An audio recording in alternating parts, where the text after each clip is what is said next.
Hello friends, welcome to EasyGo Solutions. My name is Ashutosh and today we are going to unbox this HP ProLiant DL380 servers. These are enterprise level servers and we use these servers for enterprise level cloud systems and cloud configuration. A lot can be done with this basically. So this server today we are going to unbox and we are going to configure RAID on this. We are going to configure 3 1 TB SSDs in this, and also we are going to configure Windows Server in this. We are also going to configure RAID in this.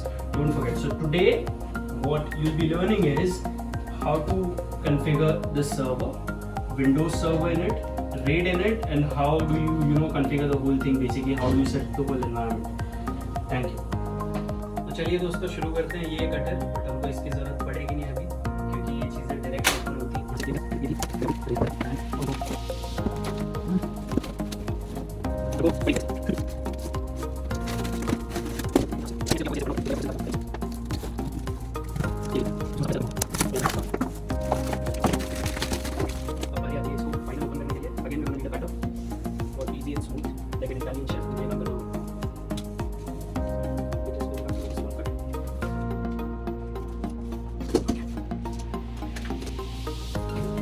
This is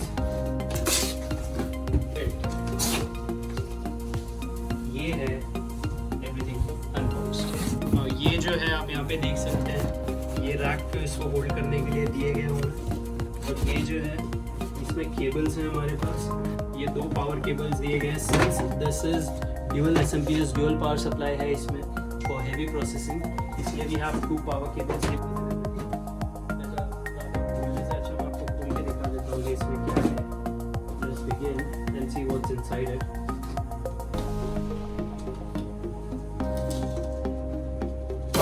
Okay. Now let's see what we get inside this. Okay. So these are just सब इसके bus stand वगैरह हैं, इनको बोलूँगा wire manager है. Okay, this is wire manager, जो भी server के वायर्स वगैरह हैं वो मैनेज करने के लिए ये एक चीज़ हमको मिलती है इसके साथ. इसको साइड में रख देते हैं. Let's see what else we get. As discussed, ये तो 2 पावर केबल्स हैं, good quality which you don't get in the market these days. And let's see what this is. Sound से आपको मालूम पड़ गया होगा क्या है अभी तक तो. Still let's see.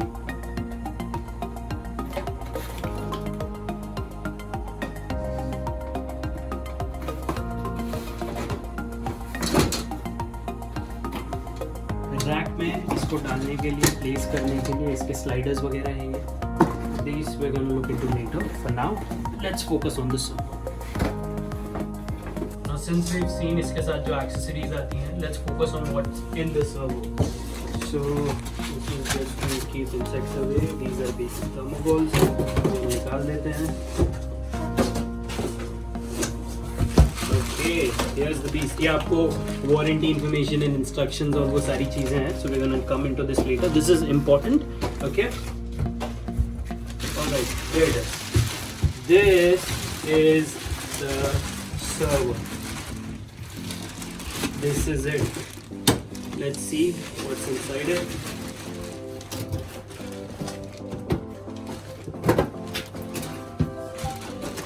Okay. Here you go. This is the beast. As you can see friends, यहाँ पे this is one RAID controller. यहाँ से आप आगे आएंगे, यहाँ पे भी एक RAID controller मिला हुआ है आपको. This is where the processor is. Now this is where the processor is. And यहाँ पे आपको देख सकते हैं basic by default you get 4 different fans. Though there's blank because you have to pay extra for that. Now this is DVD writer. जहाँ पे आप DVD से इंस्टॉल करना है आपको तो आप कर सकते हैं. Again processor and the RAID controller and ये है इसका power supply. Okay, alright. So let's start to configure this. ठीक है. So friends, we have to connect keyboard and mouse. यहाँ पे USBs होती हैं, उनके साथ हम इसको कनेक्ट कर देंगे. ये मैंने कर दिया है कीबोर्ड एंड माउस कनेक्ट. फिर हमको करना होता है VGA connect, that is display cable.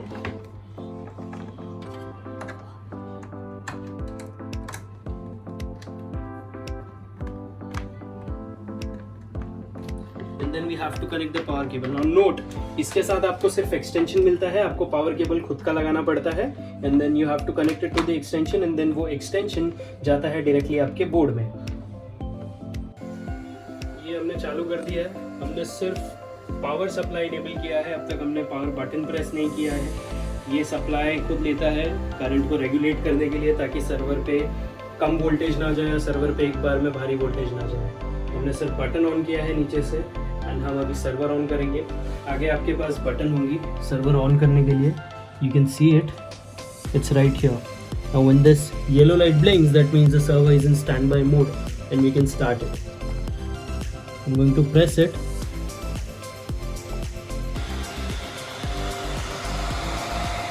ये है इसकी आवाज़, ये आप सुन सकते हैं,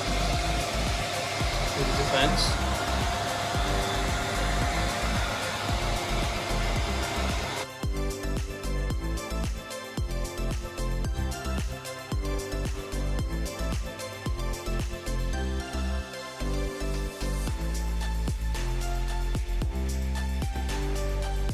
अब इसमें हम कॉन्फ़िगर करना चाह रहे हैं ये SSDs जो हमने वीडियो की शुरुआत में बताया था। इसमें प्री इंस्टॉल्ड आती हैं हार्ड ड्राइव्स। निकालने का प्रोसीजर सिंपल है, ये रेड बटन दबाना होता है आपको। मेक श्योर कि ये सिस्टम बंद हो, जो कि ये फ़िलहाल है। ये आपने प्रेस कर दिया तो ये ऑटोमेटिक ईजिली बाहर आ जाती है। इसमें प्री इंस्टॉल्ड SAS ड्राइव्स आती हैं जो कि HP खुद बनाता है। यहाँ पे आप देख सकते हैं HP एंटरप्राइज की है, 1 TB की हार्ड ड्राइव्स हैं। Okay, anyway let's remove all of these. अब ये हमको निकाल के इसमें कॉन्फ़िगर करने हैं हमारे ये SSDs। So let's get started.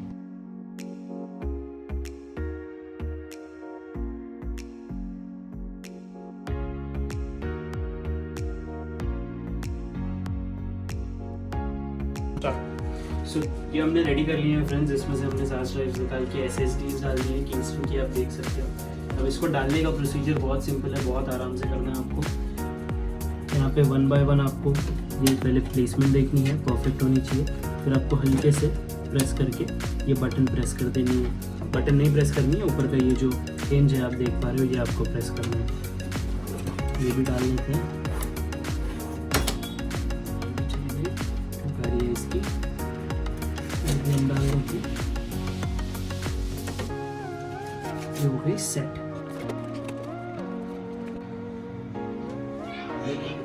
हमने पेन ड्राइव कनेक्ट कर दी है, ये ऑटोमेटिक पेन ड्राइव पिक कर लेता है। बेसिकली इंटेलिजेंट प्रोविजनिंग में जाके इसका पूरा कॉन्फ़िगरेशन और सेटिंग करना होता है। Files loading.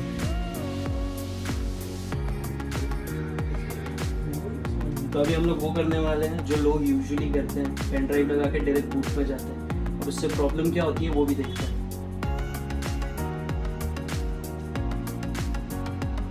ठीक है, ये बेसिक चीज़ें आप सबको मालूम ही होगी। अगर आप ये वीडियो देख रहे हैं तो हम considering install now, setup starting. ठीक है, यहाँ पे हम सिलेक्ट करेंगे स्टैंडर्ड मॉडल चूज़ करते हैं, विंडोज सर्वर 2016। नेक्स्ट KMS यानी, क्योंकि हमारे पास वॉल्यूम लाइसेंसिंग सर्विसेज है माइक्रोसॉफ्ट की, इसलिए KMS है। आई थिंक आपको सबको मालूम। Next custom install. ओके, सो ये मैं आप लोगों को दिखाना चाहता था। यहाँ पे you can see that there are no disk drives available. इसका सबसे बड़ा रीज़न ये है क्योंकि यहाँ पे आप देखोगे तो हमने रेड कंट्रोलर्स लगाए हैं, यहाँ पे रेड कंट्रोलर लगा हुआ है। सो हमको पहले रेड कॉन्फ़िगर करना होगा, उसके बाद ही हमको यहाँ पे ड्राइव्स दिखने वाली है। So let's jump into red कैसे कॉन्फ़िगर करते हैं। सिस्टम चालू होते ही आपको प्रेस करना है F10, जो कि आपको इंटेलिजेंट प्रोविजनिंग में लेके जाएगा, जहाँ से हम कॉन्फ़िगर करने वाला है हमारा रेड। यहाँ पे आप देखेंगे F10 के लिए ऑप्शन दिखा रहा है आपको इंटेलिजेंट प्रोविजनिंग। हमने F10 प्रेस करा हुआ है। इतनी तेज़ आवाज़ ये सर्वर की आ रही है, since it's a 20 enterprise level server है। सो इसकी कैपेसिटी के हिसाब से वो आवाज़ कर रहा है। एनीवे, मैंने F10 प्रेस कर दिया हुआ है एंड इट्स मूविंग। यहाँ पे आप देख सकते हैं सर्वर के स्पेक्स हैं। इसमें 8 टोटल कोर्स हैं, हाइपर थ्रेडिंग इनेबल्ड है, सिल्वर प्रोसेसर है, 4208, 32 GB ऑफ रैम है, जैसा मैंने आपको शुरुआत में बताया था। इंसेंस हमारे नेटवर्क नहीं कनेक्ट किया हुआ है, इसलिए यहाँ पे नो नेटवर्क अवेलेबल दिखा रहा है, वरना इसको आप वर्चुअली भी कर सकते हैं। This thing is loading. Now since we have to configure RAID, वो सेटअप होने के बाद हमको दो ऑप्शंस मिलते हैं, express OS install and perform maintenance. So since we have to configure RAID, हम जाएंगे परफॉर्म मेंटेनेंस पे. यहाँ पे आपको काफ़ी सारे ऑप्शंस मिल जाएंगे and we will have to go to this RAID configuration as you can see over here. इसमें जाने के बाद this will take some time and load. This is what the RAID controller looks like. Any RAID configuration, this is how it looks like. So first we will go to the RAID controller and then over here we will configure. So हमको सबसे पहले एक array बनानी होगी RAID बनाने के लिए. वो array में हम volumes ऐड करेंगे. Now let's see how it's done. It's very simple, very basic. You don't need to be confused, or it's nothing very complicated or rocket science. You just do create array. You have to select the drives. Since मुझे तीनों drive एक ही में डालना है, so I'm choosing all three drives and I'm creating an array.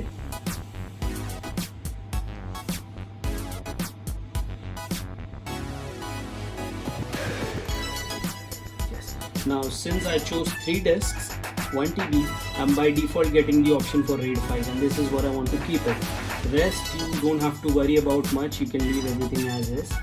And maximum size जो आपको मिलेगा वो है 1.7 TB and partially initialize mode ये भी आपको बाय डिफ़ॉल्ट पे छोड़ देना है, इसमें भी आपको कुछ करना है नहीं. And SSDO provisioning optimization.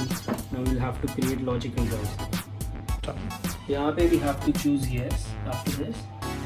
यहाँ पे आपका प्रोसेस चालू हो जाएगा. ये आपको एक ओवरव्यू दिखेगा कि आपने क्या चूज़ किया हुआ है एंड क्या होने वाला है.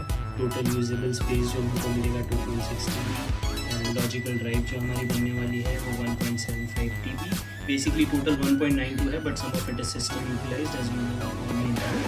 ओके, ये हमारे जो 3 कनेक्शंस है वो हैं एंड ये हमारा RAID कंट्रोलर. ठीक है, लेट्स फिनिश दिस. हमारा प्रोसेस हो चुका है. यहाँ पे we can see we have 3 logical devices. Basically we have 1 array जिसमें हमारे पास we have 1 logical drive in it. Okay, ठीक है. B1, B2, B3. ये करने के बाद हमको ये एप्लीकेशन सिंपली चूज़ कर देना. ओके, प्रेस कर दें तो हम वापस बैक उसी जगह पे आ जाएंगे जहाँ से हमने स्टार्ट किया होगा. अब हमको ये करना है, बैक जाना है. बेसिकली कुछ भी करने से पहले इट्स सजेस्टेड कि हम एक बार सिस्टम रिबूट कर दें, because since we have made RAID changes तो वो हर जगह अप्लाई होने के लिए we have to do this. Okay, हमको जाना है इंटेलिजेंट प्रोविजनिंग में और एक ऑप्शन होता है रैपिड सेटअप. इसमें चीज़ें तुरंत हो जाती हैं, बट हम एक स्टैंडर्ड वे से जाएंगे इंटेलिजेंट प्रोविजनिंग के थ्रू. 2 ऑप्शन है, या तो आप फर्स्ट टाइम सेटअप विजार्ड में जा सकते हो या तो आप उसको डायरेक्टली स्किप कर सकते हो. So let's click on first time setup wizard. हमारा इंटरफेस लैंग्वेज हम चूज़ करेंगे English, keyboard layout English, time zone is correct, that's India. System में क्योंकि CMOS होता है so date is good, time looks good too, and UEFI optimized port because हमने हमारा pen drive बनाया है GPT UEFI, always remember. Next you have to accept the policies, सारी कुछ रीड करके. And then next, now this general power efficient compute, these are basic things. ये you can leave this as this.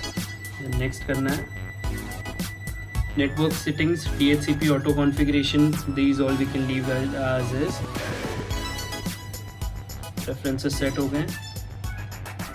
अब यहाँ पे हमको ये options choose करना है. Rapid setup, accept, continue. RAID वगैरह सेटअप हो गया हमारा.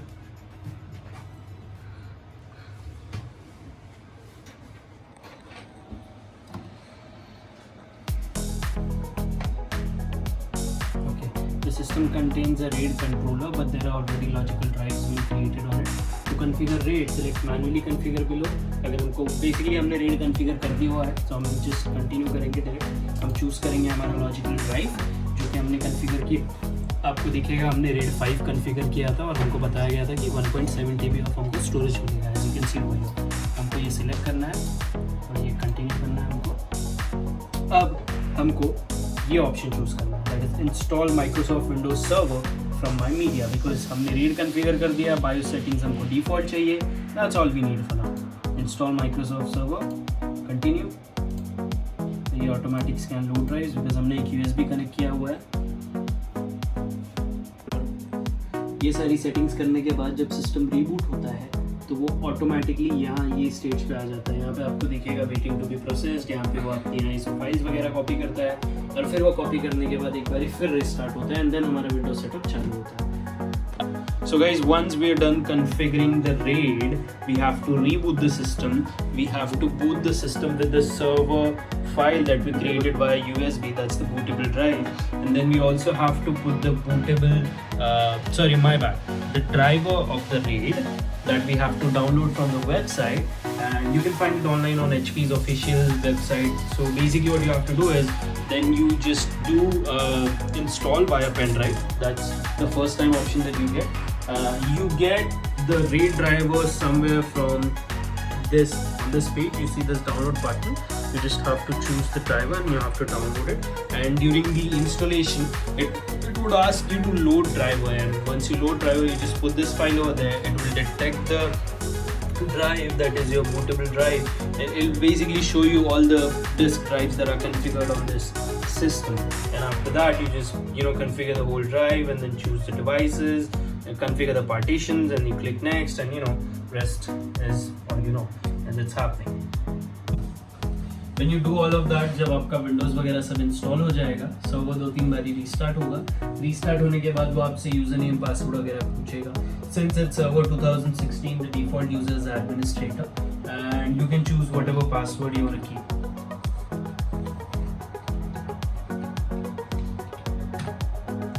Okay, this will finalize settings. You'll do some backend tasks, backend jobs. This is your lock screen for Windows Server 2016. Okay, we enter the password. Please note, you can't keep this server at the beginning without password.